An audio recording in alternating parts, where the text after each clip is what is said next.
Okay, well, everyone, welcome to another edition of 1+1, your place for inconvenient truth-telling and myth-busting. And we are joined by two guests, Jesus Rodriguez and Saheli Chowdhury. Did I pronounce that correctly, or did I butcher it? Yes, it's correct. It's okay. Okay, perfect.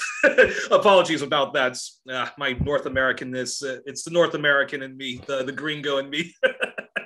And yes, and we are here to talk about all things Latin America and a recent investigation, which I'm surprised did not get much attention, that WikiLeaks was involved in, which we'll talk about later on the program. But yeah, let me first welcome my guests, Jesus Rodriguez and Saheli Chowdhury. Thank you both for coming on the program. Thank you, Youri, for the invitation. Yeah, it is an honor, really.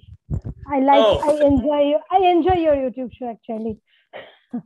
Thank you, and likewise, and likewise, I feel the exact same way. So before we talk about what happened recently in Venezuela, Jesus, talk to us about Orinoco Press or Orinoco Tribune, how it started, its mission, the audience and the audience that you're targeting.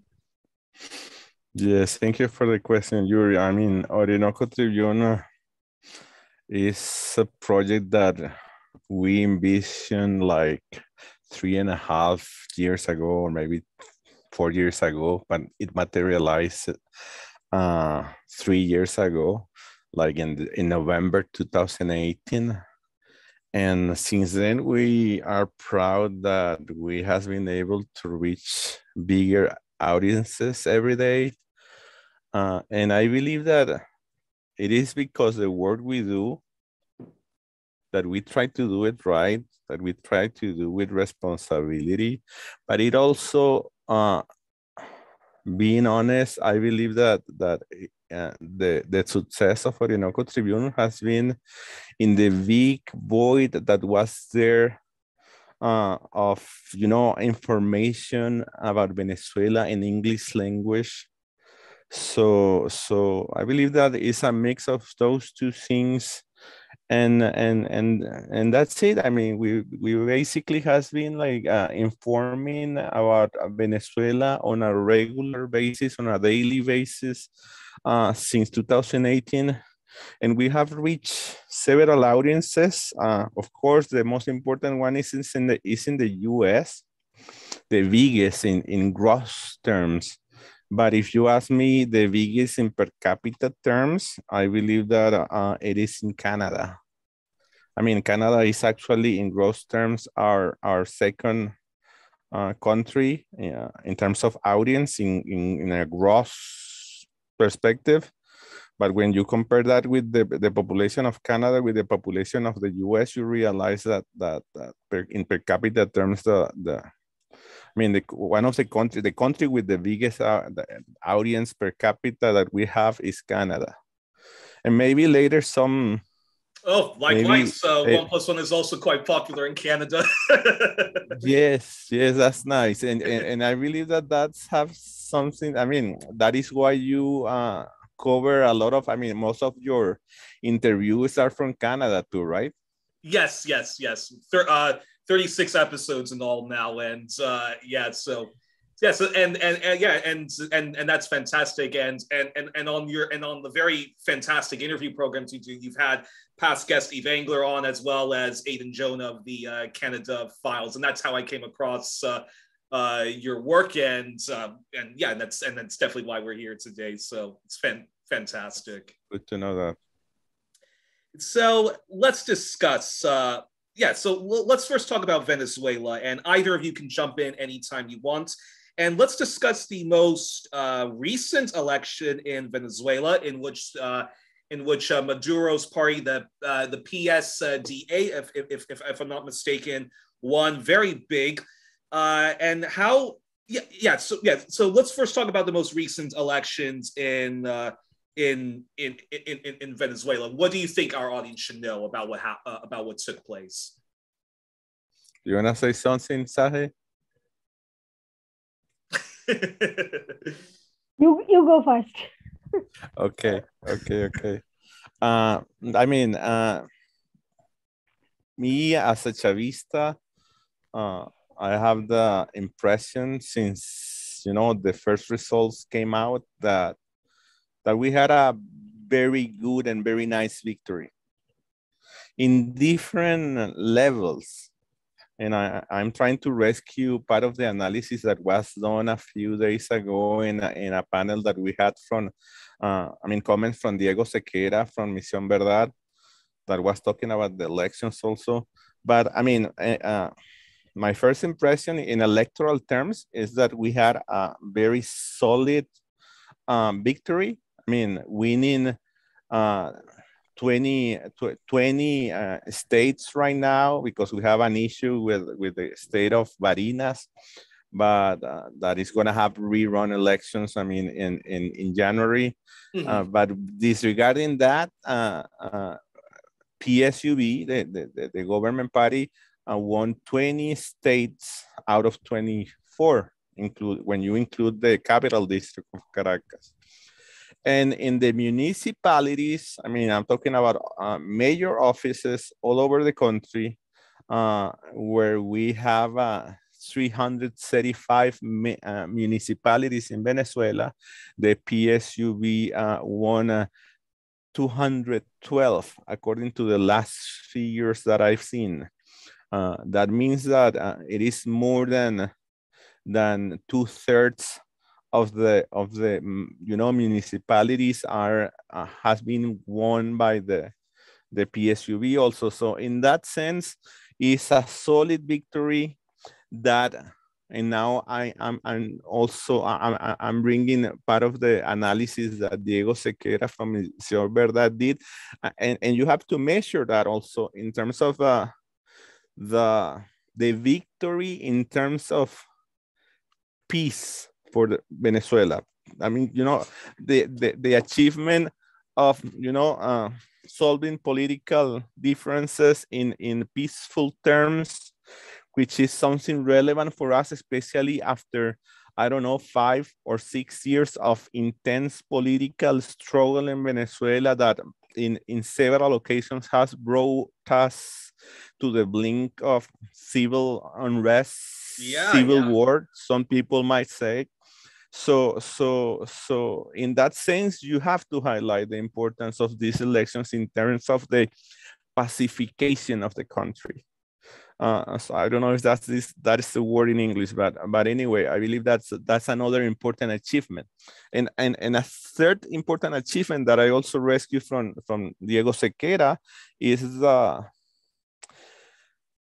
the bringing back of all right-wing opposition political forces that were away from politics for several years because of the US control over the Venezuelan opposition.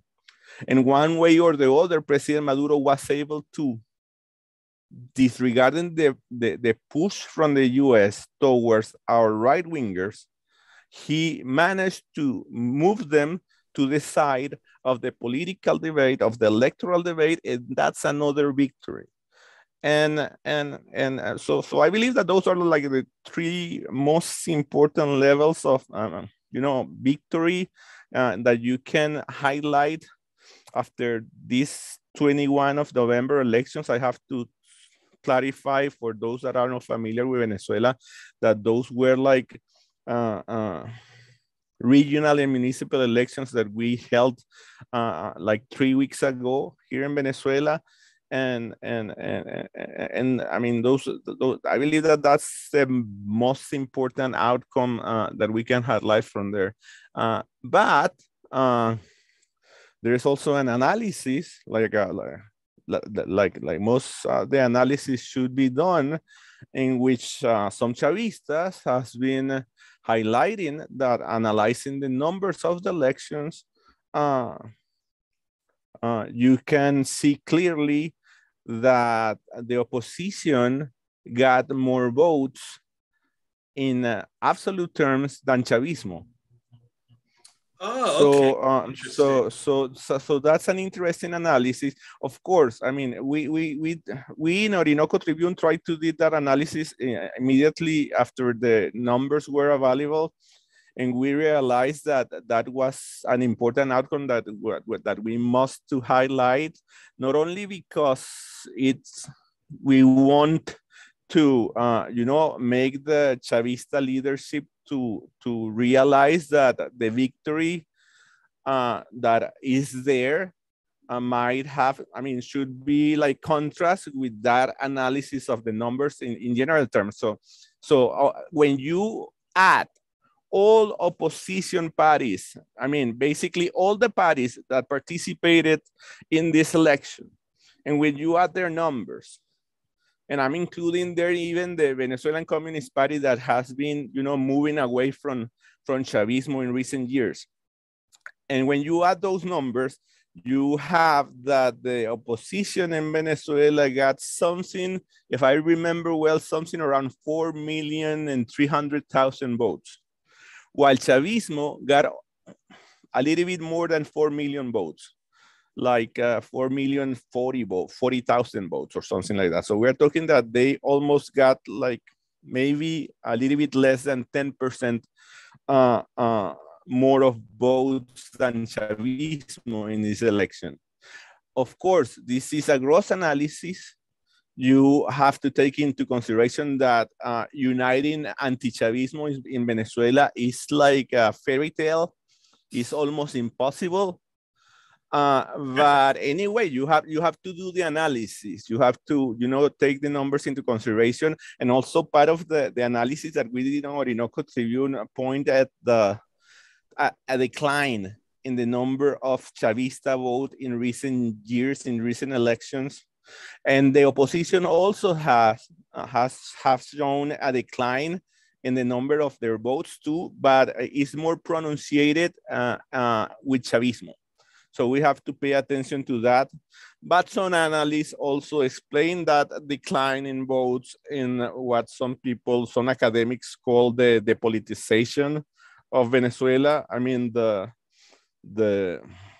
something that some academics have been talking about that I believe that is not necessarily depoliticization.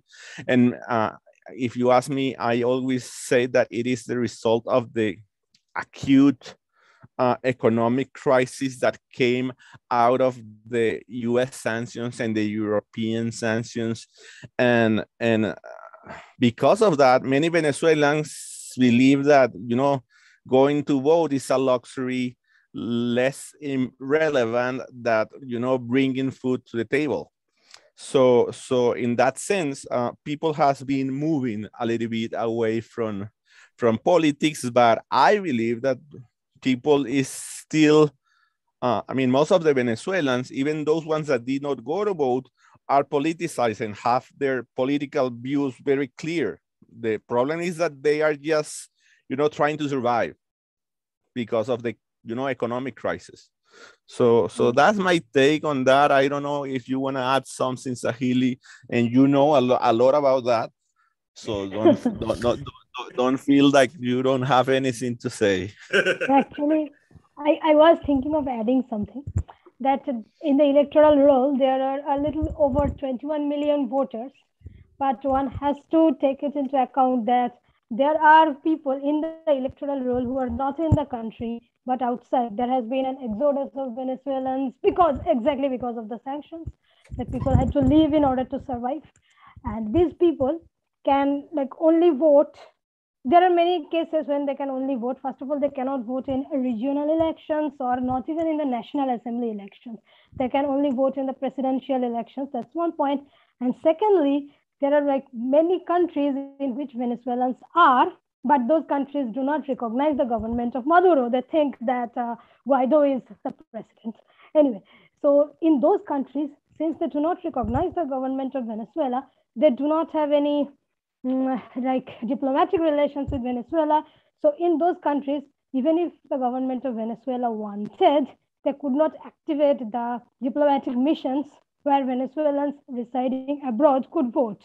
So that's one problem. Like, Jesus. so there That's are a good many, point. like, and that number would be close to 1 million or more than that, who may want to vote but would not be able to. And that has been recently discussed, how to incorporate these people into voting. But this was one of the points that came up in that discussion, that there are many governments in many countries, like close to 50, that do not recognize the government of Venezuela, and Venezuelans living in those countries would not be able to vote even if they wanted. So that's a point too. Yes. That is a Yes, absolutely. That's part of the analysis.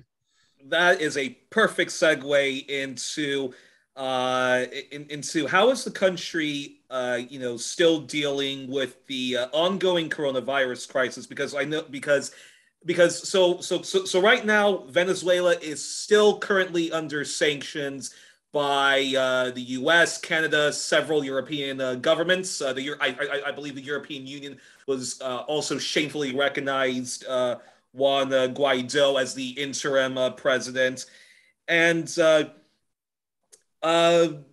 yeah, it's yeah. So talk a bit more about that and how that impacted the elections. That's a good point. The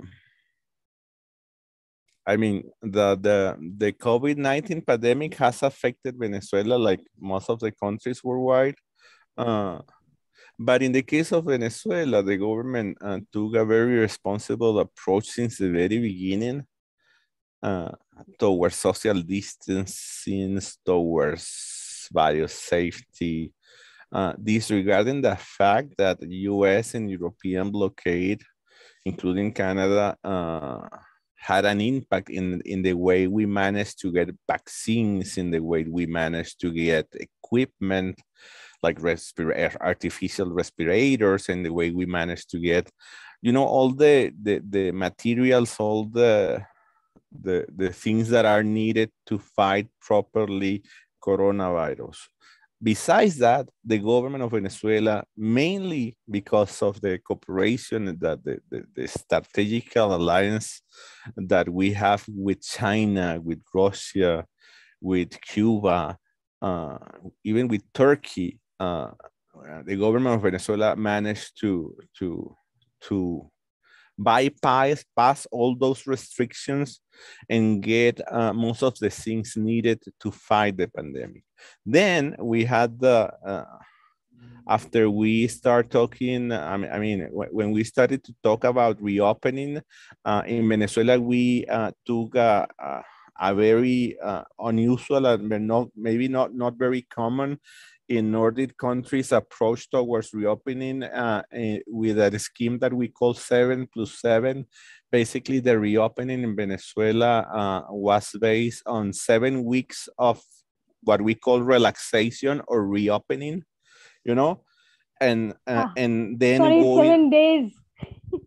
Go ahead. 7 days, not 7 days. You said 7 weeks of relaxation. 7 days, 7 days. Yes, 7 days, 7 days. Okay. Sorry.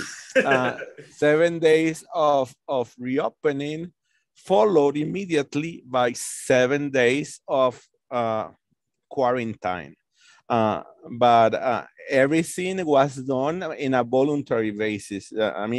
We didn't impose lockdowns in Venezuela, or, fines, or, we didn't threaten the Venezuelan people to go to jail if they didn't comply. The Venezuelan government tried to convince people about the necessity of doing this, and most of the people respected, and most of the people followed the instructions. I believe that because they knew that the health crisis was real, but also they knew that our, public health system was very hard hit by US and European sanctions.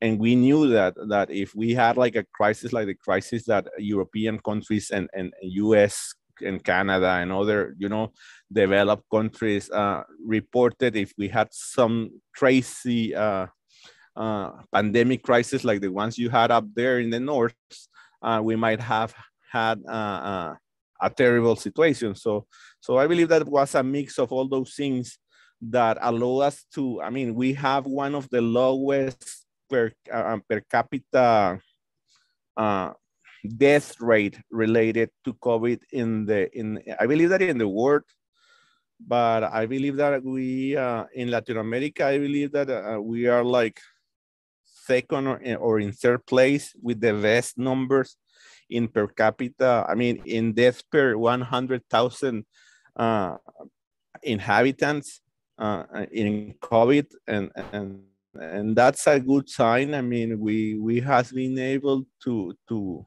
somehow reduce the impact of the COVID in the population. And with the 7+7 scheme, we have been able to reopen in the economy. And now that we have an important percentage of the population already vaccinated, the last number that President Maduro gave a few days ago was 80% of the population already vaccinated. I believe that when he say that, he refers to at least one dose. I believe that we still need to push more towards the second dose. But President Maduro also announced that we have all the vaccines needed already to achieve 100%, and even to start, as he announced in January, the booster shots. Yeah. So that's like the general panorama of the pandemic in Venezuela. So in that sense, when you connect that to the elections, I mean, I believe that that didn't have a big impact on the number of people that went to the elections, especially because our electoral authority, the CNE, the National Electoral Council, took also important measures to try to, avoid, to take biosafety measures and social distancing measures to avoid, having an impact, the elections having an impact in the COVID-19 numbers. So I believe that, if you ask me, maybe I'm wrong. The pandemic didn't have a big effect in the participation of the Venezuelans in the elections. But it's important what Saheli mentioned about the participation or the turnout, which is another, debate that was open here a few days after the elections, because some people said that, 42% of a turnout of 42% is not the biggest turnout, but some people in Venezuela refer that to the parliamentary elections that we had in December last year, and the participation there was of 31%. So it was an increase in the number of in the turnout in comparison with the last year parliamentary elections that we had in Venezuela. But if you analyze the historic trend of turnout in our regional elections, you can see that there was a decrease in the participation, but that also have to be analyzed in terms of right-wingers voters. Not knowing what to do when they have their leadership, their political, leaders. I'm talking about right-winger Venezuelans, not knowing what to do because their leaders told them one day that they have to go to vote, and the day later they told them that they have to go to vote, and one day they say that the electoral authority is not reliable, but the next day they say that they have to go to vote, and that craziness also have an impact and the willingness to vote, even for Venezuelan right-wingers, and I believe that also have an important impact in the turnout number. Interesting. And Saheli, now so the U.S., the U.K., and the EU are still sanctioning Venezuela. They still don't recognize Maduro as the democratically elected leader he is. But there's not so much regional sanctions anymore on Venezuela because the Lima Group is more or less done. The Peruvian government under the new left-wing government recognizes Maduro and has backed off of sanctions. Can you talk a bit more about that? About how there's not so much more of a regional how there's not so much of a regional sanction on Venezuela, but there is still the ongoing Western sanctions on Venezuela, right? In order to answer that question, first I have to mention that there is not much, there never was much regional sanctions on Venezuela. It was more like not recognizing the government and not having diplomatic relations, because you see, if we talk about the right-wing governments of the region, we have to say that they're not independent, really. I mean, they are governments in the sense that they had been elected, or they are so-called governing the country, but they're not really independent. They are vassal states to the US government in most cases. Yeah. So that still exists. Like, for example, Venezuela's own neighbor, Colombia, is really a headache. And then there is Brazil, which is also, you know, what Bolsonaro is.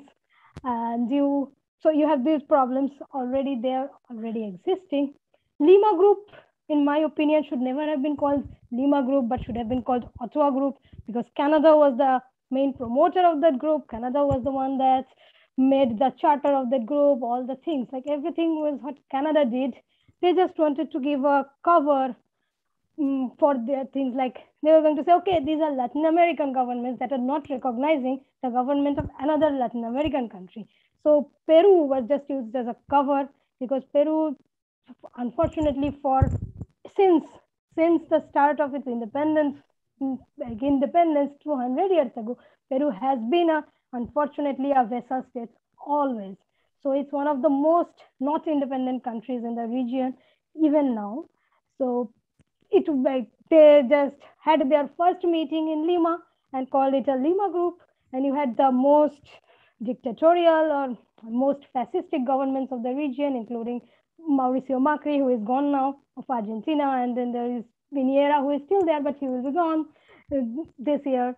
And then you had Duque, Bolsonaro, etc. These people were there in the Lima Group.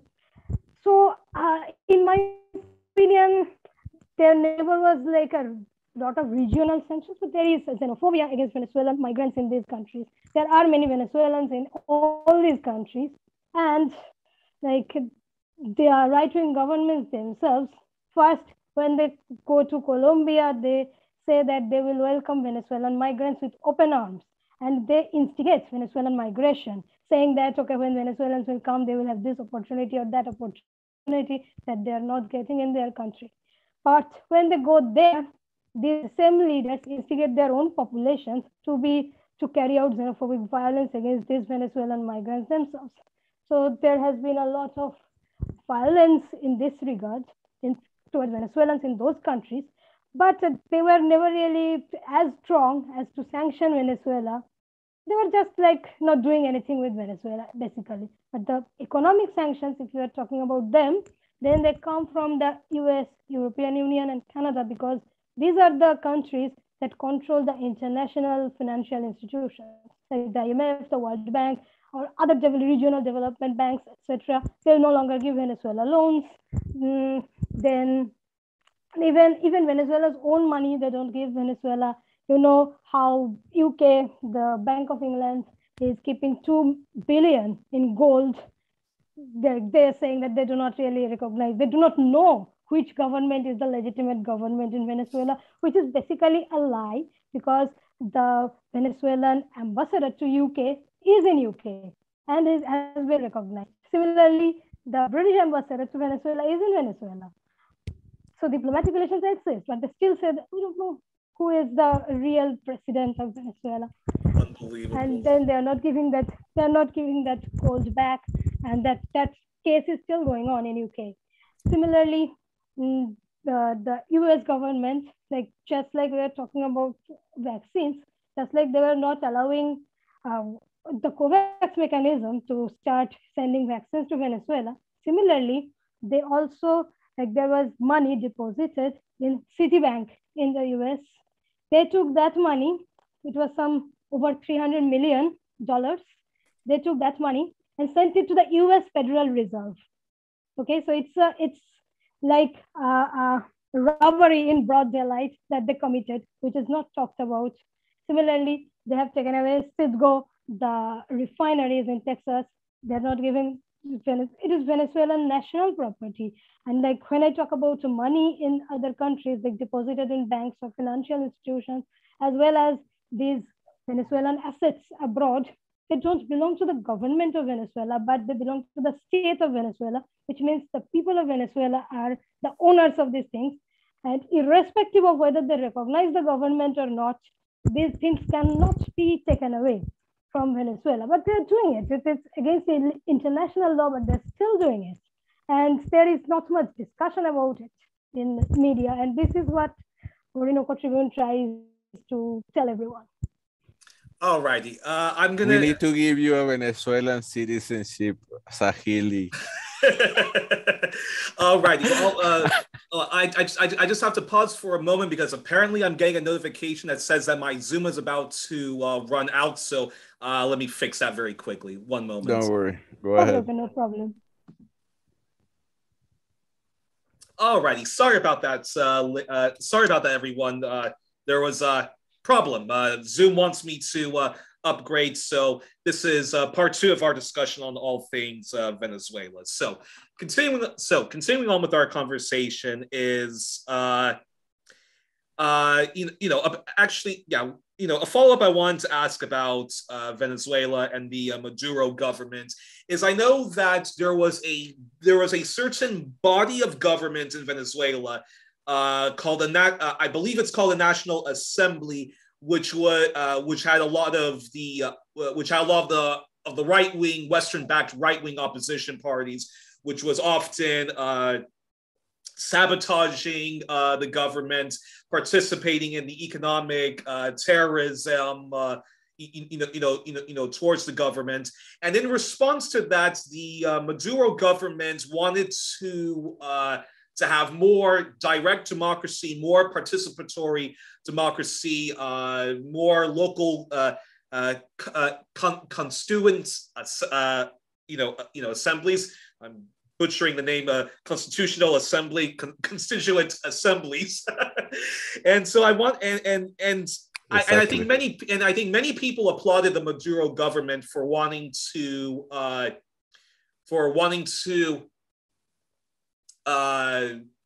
strengthen local democracy, direct democracy, and participatory democracy. But isn't the problem, though, with Venezuela is the fact that Venezuela's economy is largely on fossil fuels and mining, and so will the Maduro government and people who are part of Venezuela's solidarity, will the Maduro government try to launch its own sort of eco-socialist Green New Deal so that they can get off of the fossil fuels? That way, that way the Western sanctions won't be such a hindrance to the economy anymore. Can either of you talk a bit more about that? Because it's all good having direct democracy and so forth, but that still doesn't change the fact that because of the Western-backed opposition and because Venezuela relies so much on oil, it's I think it would be much better if the government would start to invest more in renewable energies, even though there are problems with renewable energies, which depends a lot on mining. So I wanted both of your reactions to that. Yes, I believe that there are two main questions in your comments. I mean, the one related to the environment around the call for the Constituent Assembly that Maduro did in 2017, if I recall well. And the other is how, countries can or should get rid of the economic structure that they have developed through centuries. Sometimes in the case of Venezuela, not because of our own decisions, but because of US and European impositions. I'm talking about oil in Venezuela was something that we did not push towards. In the country, it was imposed. So, I mean, the Venezuelan economic model was not a decision taken by Venezuelans, was something imposed by the US and Europe. So, but anyway, let me start from the beginning. And it's important to highlight that in 2015, right-wing forces in Venezuela won the parliamentary elections. In good lead, I mean, they won and they got the votes and they got the majority in the National Assembly, and the Venezuelan government respected that. The problem is that since the very first day they took office, they announced that their goal was get rid of President Maduro. Not, they didn't announce that they weren't to pass laws to make the country better or to, you know, to do what most of the Congresses does. They just announce and act in consequence, acted in consequence that they were going to get rid of President Maduro. And since that very first day they took office, they initiated a campaign of finding any shortcut, most of them unconstitutional, to get rid of President Maduro. They tried to declare vacancy.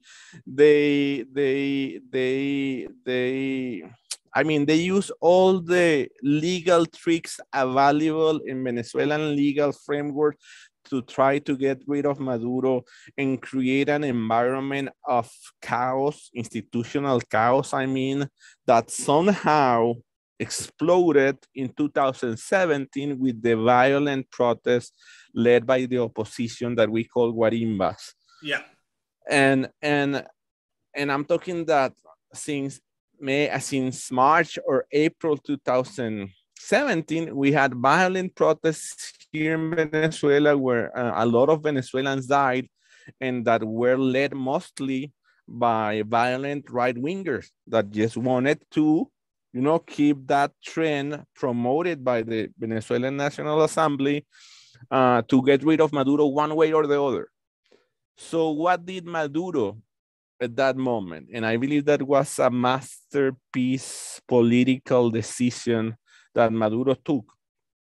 And what he did is that he said that he was going to call for a national, for a constituent assembly in order to write a new constitution.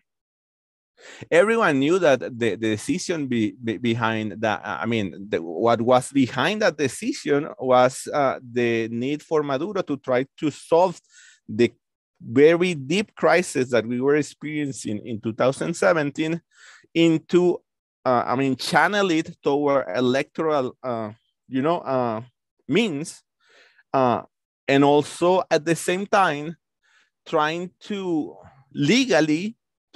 bypass the National Assembly that was plotting against the government in order to reach some level of tranquility in the country. And if you ask me, that's what happened. I mean, disregarding all the attacks that the right-winger put on Chavismo and all the boycott of the right-winger saying that it was unconstitutional to call for a constituent assembly or everything, I have to tell you that it was absolutely constitutional. The decision of President Maduro